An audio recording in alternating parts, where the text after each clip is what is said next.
இந்த Salem style chicken biryani எப்படி செய்கிறது அப்படிங்கிறத நம்ம இன்றைக்கி பார்க்கலாம்.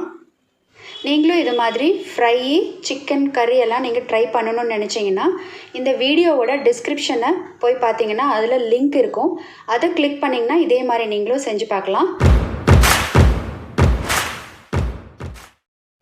சிக்கன் வாங்கின உடனே தண்ணியில் போட்டு ஊற போட்டு கொஞ்சமாக மஞ்சள் தூள், கல்லுப்பு போட்டு 20 நிமிஷம் நல்லா ஊற வச்சுருங்க. அதுக்கப்புறம் ஒரு 2-3 முறை வாஷ் பண்ணிவிட்டு நம்ம யூஸ் பண்ணுறதுக்கு யூஸ் பண்ணிக்கலாம். பொதுவாக பிரியாணின்னா குழஞ்சிரும், இல்லைனா தண்ணி பற்றாமல் போயிடும். அது மாதிரி இல்லாமல் பலன்னு கரெக்டாக வர பிரியாணியை நம்ம இப்போ பார்க்க போகிறோம்.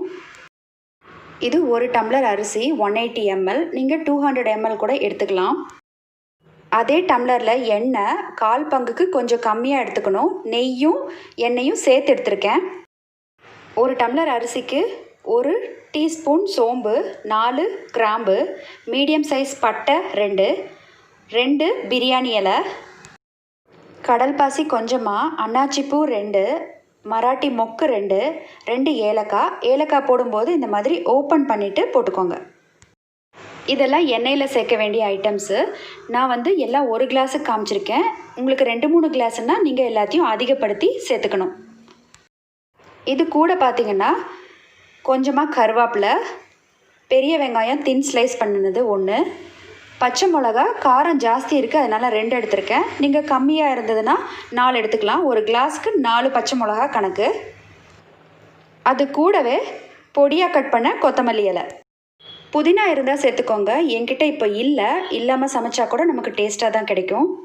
இது கூட 1 டேபிள் ஸ்பூன் இஞ்சி பூண்டு விழுது, கொஞ்சமாக மஞ்சத்தூள், நமக்கு பிரியாணி மஞ்சள் கலரில் கிடைக்கும், 1 டேபிள் ஸ்பூன் கொத்தமல்லி தூள், தனியா, 1/2 டேபிள் ஸ்பூன் துருவன தேங்காய், 2 தக்காளி, சின்னதாக இருந்தால் 3 கூட எடுத்துக்கலாம்.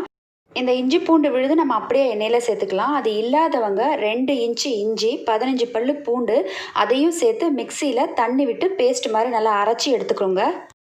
நீங்கள் அரிசி ஜீரா ரைஸோ பாஸ்மதி ரைஸோ எது வேணால் எடுத்துக்கோங்க. நான் இப்போ புல்லட் ரைஸ் எடுத்திருக்கேன்.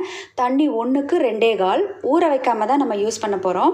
இது பலன்னு பிரியாணி கிடைக்கும், அதுக்காக நான் இதை எடுத்துக்கிறேன். ஃபஸ்ட்டு குக்கரில் நம்ம ஆயிலை சேர்த்துக்கோங்க. இன்னும் காஞ்ச உடனே மசாலா ஐட்டம்லாம் ஆட் பண்ணிக்கலாம். பாருங்கள், இதெல்லாம் ஒவ்வொன்றா ஆட் பண்ணுங்கள். சோம்பு, பட்டை, கிராம்பு. நான் உங்களுக்கு வீடியோவில் காட்டணுங்கிறதுக்காக 1 டம்ளர் அளவெல்லாம் காமிச்சேன். இப்போ நம்ம 3 டம்ளர் அளவு தான் சமைக்க போகிறோம். நீங்கள் 1 டம்ளர் அளவு உங்களுக்கு வீடியோவில் காட்டுறேன், அது பார்த்துக்குங்க. இப்போ மீதி இருக்கிற இந்த மசாலா ஐட்டத்தையும் ஆட் பண்ணிடலாம். மசாலா ஐட்டம் ஆட் பண்ணதுக்கப்புறமா பிக் ஆனியன், இந்த க்ரீன் சில்லிஸு, கருவேப்பிலை இது எல்லாத்தையும் ஆட் பண்ணிக்கலாம். ஆனியன் வதங்கிறதுக்கு கொஞ்சமாக உப்பு,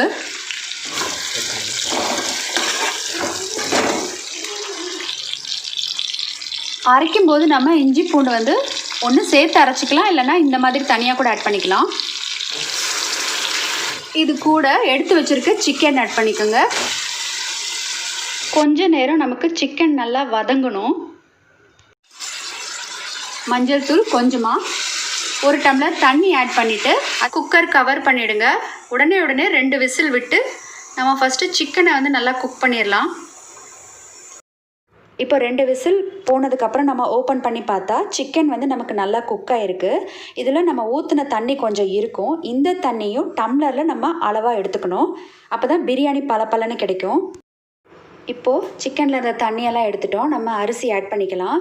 ஒரு சிலர் தேங்காய் பால் ஆட் பண்ணிப்பாங்க. அப்படி ஆட் பண்ணுறதா இருந்தால் அதையும் நீங்கள் டம்ளரில் அளவு எடுத்துக்கோங்க. நம்ம தேங்காயை ஆட் பண்ணிட்டோம். இப்போ பார்த்திங்கன்னா இந்த சிக்கன்லேருந்து எடுத்த தண்ணி 1 டம்ளர் இருக்குது. அதை ஃபஸ்ட்டு நம்ம ஆட் பண்ணிக்கலாம். அது கூட அரைச்சி வச்ச பேஸ்ட்டு இன்னொரு டம்ளர் 2, அப்புறம் ஒரு 1/4 டம்ளர் 2.25 டம்ளர் ஆட் பண்ணியாச்சு. இப்போது இதில் கரண்டியில் இப்படி எடுத்து உப்பு பார்த்திங்கன்னா கொஞ்சம் உரைக்கிற மாதிரி இருந்தால் அது நமக்கு மிக்ஸ் ஆகும்போது எல்லாம் ஈவனாக மிக்ஸ் ஆகி சரியாக போயிடும். இப்போ குக்கரை நம்ம லிட்டு க்ளோஸ் பண்ணிவிட்டு 2 விசில் உடனே விட்டுட்டு ஆஃப் பண்ணிடலாம். குக்கர் 2 விசில் ஃபுல்லாக போனதுக்கப்புறம் இந்த மாதிரி மேலாக்க நம்ம கலந்துக்கணும். இல்லைனா 5 நிமிஷம் ஆற விட்டு கலந்துக்கலாம். நமக்கு பிரியாணி பலன்னு வந்திருக்கு. நீங்கள் ஓப்பன் பண்ணதுக்கப்புறம் பிரியாணி ரொம்ப குழஞ்சிருந்தா ஒன்றும் செய்ய முடியாது. கொஞ்சமாக குழஞ்சிருந்தா பலாசமாக தட்டில் ஆற வச்சுட்டு அப்புறம் எடுத்து வச்சிங்கன்னா பலன்னு இருக்கும் ஓரளவுக்கு. அதுவே தண்ணி பத்தாமல் போயிருந்ததுன்னா வேணுன்ற தண்ணி ஆட் பண்ணிவிட்டு கேஸில் தோசைக்கல்லை வச்சுட்டு அது மேலே குக்கரை லிட்டு போட்டு கவர் பண்ணாமல் வெறும் தட்டு மட்டும் போட்டுட்டு லோ ஃப்ளேமில் குக் பண்ணிட்டு வந்தீங்கன்னா ஓரளவுக்கு பலன்னு கிடைக்கும். உங்களுக்கு இது ஒரு ஐடியாக்காக தான் நான் சொல்கிறேன். பச்சடிக்கு 2 பொடியாக கட் பண்ண ஆனியன்னு, கொத்தமல்லி, ஒரு பச்சை மிளகா கீரி போட்டுக்கோங்க. தேவையான அளவு உப்பு, சர்க்கரை, அப்புறம் தயிரை கலந்துருங்க. இந்த மாதிரி செய்கிறதுக்கு முன்னாடி 2 ஆனியனை ஃப்ரிட்ஜில் வச்சுட்டு செஞ்சுக்கோங்க. நறுக்குன்னு நல்லா டேஸ்ட்டாக இருக்கும். அந்த காரம் தெரியாது, அதுக்காக தான். நம்ம Salem style chicken biryani ready ஆகிடுச்சு. அது ரைத்தா, கோழிக்குழம்பு, சிக்கன் ஃப்ரை கூட இந்த மாதிரி சர்வ் பண்ணால் ரொம்ப நல்லா டேஸ்ட்டாக இருக்கும். நீங்களும் ட்ரை பண்ணி பாருங்கள். தேங்க்ஸ் ஃபார் வாட்சிங்.